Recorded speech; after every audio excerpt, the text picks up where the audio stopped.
गुरुजींच्या सुट्टीला लागला ब्रेक. आता सध्या उन्हाळ्याच्या सुट्ट्या सुरू आहेत आणि सर्व शाळा सध्या बंद अवस्थेत असल्याने गुरुजी हे घरी आहेत आणि त्याचमुळे ज्या सुट्ट्या आहेत त्यावर मात्र आता गदा येण्याची शक्यता आहे किंवा ती आलेली आहे असंही आपल्याला म्हणता येईल. झालंय काय, नेमकी काय बातमी आहे हे आपल्याला बघायचंच आहे. तर यंदा ऐन उन्हाळ्याच्या सुट्ट्यामध्ये एक ट्रेनिंग नवीन येऊ घातलेलं आहे. ते ट्रेनिंग कशा संदर्भातलं आहे, काय आहे हे आपल्याला पूर्ण जाणून घ्यायचंच आहे. परंतु तत्पूर्वी हा व्हिडिओ जर तुम्ही यूट्यूब शॉर्ट्सवर बघत असाल तर पटकन खाली दिलेल्या लिंकला क्लिक करून संपूर्ण व्हिडिओकडे यायचे आहे आणि ह्या चॅनलला सबस्क्राईब मात्र नक्की करायचे आहे, कारण की आम्ही दररोज कमीत कमी 5 ते 6 व्हिडिओ घेऊन येत असतो जे की शैक्षणिक क्षेत्रातल्या लोकांसाठी अत्यंत महत्त्वाचे आहे. त्यामुळे आत्ताच ह्या चॅनलला सबस्क्राईब करायचे आहे. तर बघूया संपूर्ण बातमी काय आहे ते.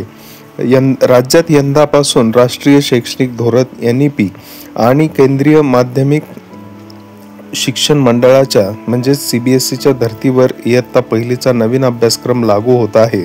हा नवा अभ्यासक्रम नेमका कशा पद्धतीने विद्यार्थ्यांना शिकवायचा, अभ्यासक्रमातील संकल्पना कशा समजावून सांगायचा, त्याचप्रमाणे कोणते संदर्भ ते नेमके कसे वापरायचे याचे शिक्षकांना प्रशिक्षण दिले जाणार आहे.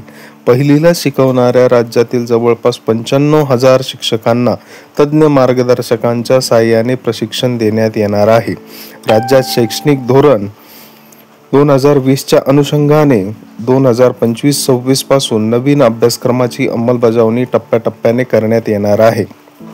त्यानुसार पहिलीच्या शिक्षकांचे पायाभूत शिक्षण अभ्यासक्रम 2024 अंमलबजावणीसाठी प्रशिक्षणाचे आयोजन करण्यात येत आहे.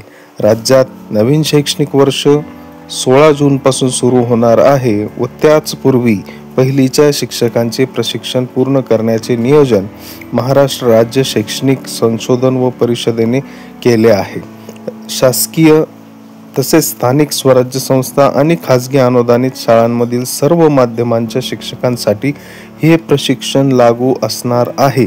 तसेच खाजगी विनाअनुदानित स्वयंअर्थसहाय्यित शाळांमधील शिक्षकांसाठी स्वतंत्रपणे प्रशिक्षण दिले जाणार असून त्यासाठी प्रशिक्षण परिषदेमार्फत लवकरच सविस्तर माहिती देण्यात येईल असे देखील सांगण्यात आले आहे.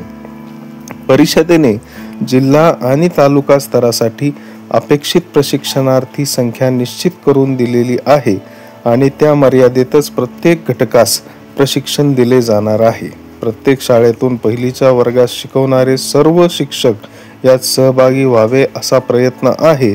तत्पूर्वी शाळेतील पहिलीच्या जेवढ्या तुकड्या मंजूर असतील त्या सर्व शिक्षकांना हे प्रशिक्षण मिळावे असे नियोजन शिक्षणाधिकाऱ्यांनी करावे असा आदेशच राज्य शैक्षणिक संशोधन व प्रशिक्षण परिषदेने दिला आहे. याचप्रमाणे एक महत्त्वाचा बदल किंवा महत्त्वाची बातमी देखील पुढे आपल्याला बघायची आहे. तत्पूर्वी तुम्ही व्हिडिओला शेअर करा, जे गरजूंपर्यंत हा व्हिडिओ पोहोचेल त्यांना त्याचप्रमाणे महत्त्वाची माहिती देखील मिळेल व व्हिडिओला लाईक देखील करायचं आहे. बघा, प्रत्येक वर्गासाठी कमाल 3 तज्ज्ञ मार्गदर्शक असणार आहे. जिल्हा तालुका स्तरावर एकापेक्षा अधिक टप्प्यांमध्ये प्रशिक्षण होणार आहे. प्रशिक्षणादरम्यान तासिकांचे नियोजन आशयाबाबत सांगण्यात येईल. त्याचप्रमाणे केवळ मराठी माध्यमांसाठी जिल्हा व तालुका स्तर प्रशिक्षणाचे नियोजन आहे.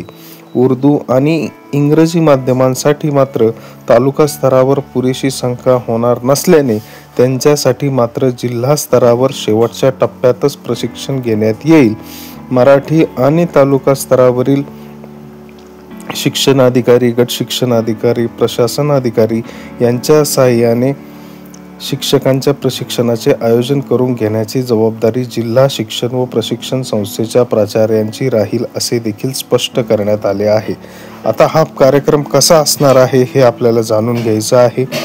जिल्हास्तर मराठी माध्यमासाठी 28 ते 30 मे, जिल्हास्तर प्रशिक्षण उर्दू आणि इंग्रजी माध्यमासाठी 2 ते 15 जून व तालुका स्तरासाठी मराठी माध्यमासाठी 2 ते 15 जून या पद्धतीने हा कार्यक्रम आखला जाणार आहे.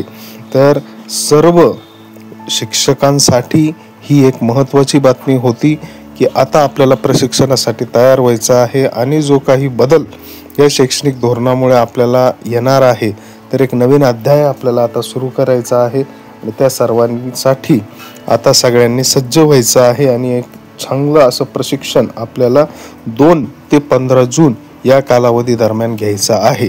तर याबाबतच्या अनेक अपडेट्ससाठी आत्ताच आपल्या चॅनलला सबस्क्राईब करा। धन्यवाद।